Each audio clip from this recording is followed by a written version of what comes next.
If you can remember far back enough, you'll remember 2016. 2016 wasn't a great time. There was animosity caused by the presidential race. There was the Dallas police shooting, the Orlando shooting, and it seemed like there were a ton of events last year that really showcased our country's and the world's lack of empathy from all sides of social dilemmas.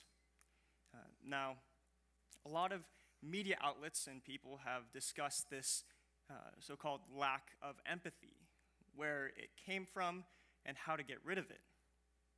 And a lot of people agree that this lack of empathy is a result of people only listening to or watching news that they politically agree with. And I can't say I disagree. But I also believe that the cause of this lack of empathy is much more fundamental, and it starts with people telling us to find our groove. Now, this is Naviance. Almost every public high school in the country uses this wonderful and magical machine. Naviance is a website that helps high school students find what they are passionate about. Naviance will help you find an interest, it will help you find a college that supports that interest, and then hopefully a job career that you can pursue. Naviance knows more about you than you know about you. Naviance will help you find your groove. My name is Philip Bliss. I am a senior at Westlake High School, but Naviance didn't work for me. Like every freshman at Westlake High School, I was given an account so I could identify my strengths and hopefully stick to them over the next 4 years, with the ultimate goal of kickstarting my career as soon as possible. Thus, I could start my career early and have a head start over the people who joined my career later in life. But there was a problem. After I filled out the Naviance personality and profession finding questionnaires, Naviance could not specify what I was interested in. My future ranged from lawyer to architect to farmer. And to understand why I failed so miserably, here's a little background on me. Ever since I was little, my parents had this desire to make me what they thought was well-rounded. So I ended up participating in a lot of activities that really don't seem to go together. I now have been playing violin for about 12 years, and I've been playing lacrosse for about 7 years. And before I played lacrosse, I played hockey in combination with violin. Now, being a violin-playing lacrosse player or a lacrosse-playing violinist doesn't make any sense at all. Violin requires agile and healthy fingers, while lacrosse spends most of its time trying to break those fingers with metal sticks. But actually, the biggest difference between violin and lacrosse is the mindsets required for each.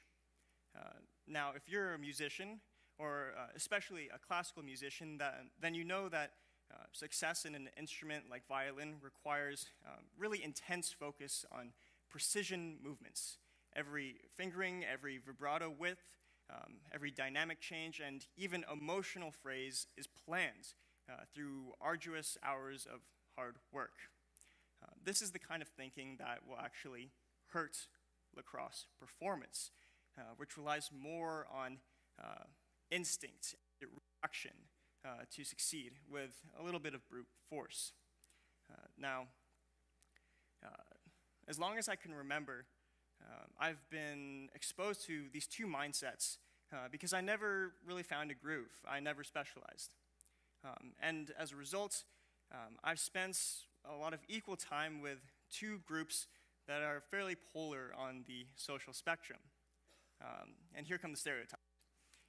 First, we have the orchestra nerds. Primarily of East Asian descent, the orchestra nerds at my school have an average GPA of 4.7, which is pretty high. The orchestra nerds spend their time doing schoolwork, talking about schoolwork, practicing their instruments, and figuring out new places to get boba. On the other side of the spectrum are the lacrosse players, or otherwise known as the lax bros. The lacrosse players at my school have an average GPA of 3.7, which is a little bit lower. And they spend their free time doing sports, talking sports, looking as preppy as possible, and occasionally talking about girls with the utmost respect. Now, while this second group may not be the best standard for academically driven or well-behaved kids, in comparison to the orchestra students, I've still managed to grow fond of both groups. I relate to both groups in different ways, and if you've taken any psychology courses, then you know that this is a result of the mere exposure effect, which means that the more time you spend with someone, the more you tend to relate to that person and like that person. Now, this is actually why I didn't do well in the Naviance test, because I spent an equal time with these two polar groups. So, in general, orchestra kids tend to be more interested in STEM careers.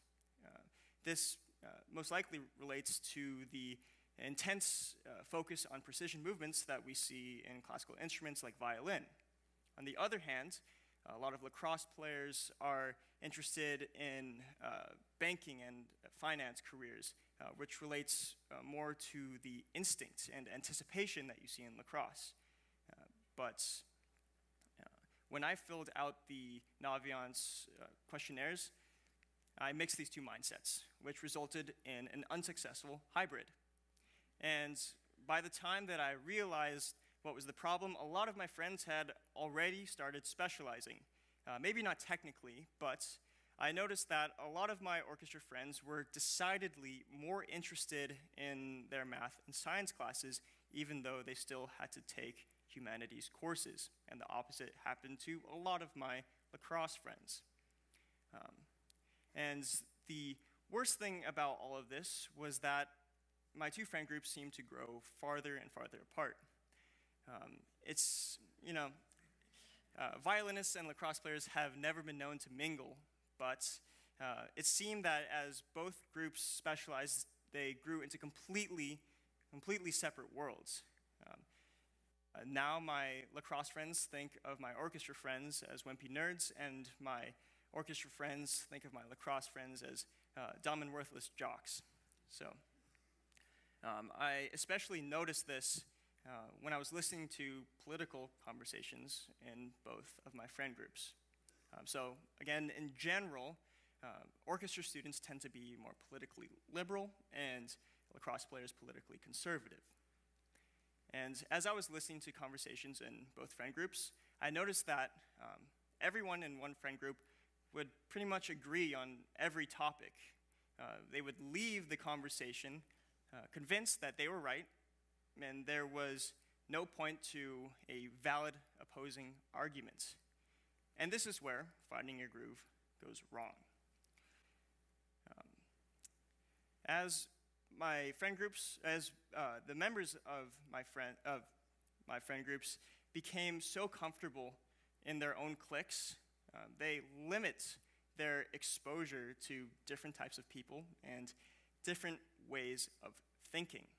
They grow a false sense of the sensibilities of everyone around them.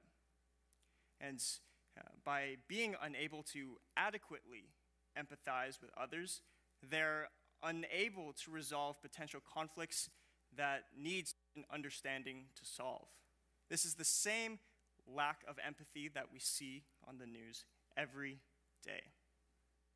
Now, Naviance may not be the root cause of this divide, but it's just another example of the recent craze, that everyone needs to find a groove. In this case, it's the early specialization that so many kids are forced to go through. from earlier and earlier on, kids are pressured to focus on one activity so that they can succeed in a rising level of competition. And we've seen this early specialization work in cases such as Tiger Woods, but it doesn't always work. And I've seen it divide my friends. It's divided them the same way that I've seen people across the country and across the world divided by their inability to adequately empathize with one another. So, finding your groove might feel good at first. Eventually, that groove can become a rut that you follow without thinking, and soon you're stuck in one profession surrounded by a bunch of people who are exactly the same. And as we saw last year, the consequences of this could be a little bit more severe than we think. So, don't find a groove. Don't listen to these TEDx kids. Step beyond your intellectual comfort. You may not like it, experiencing someone else's groove, but your involvement will help to prevent more years like 2016. Thank you.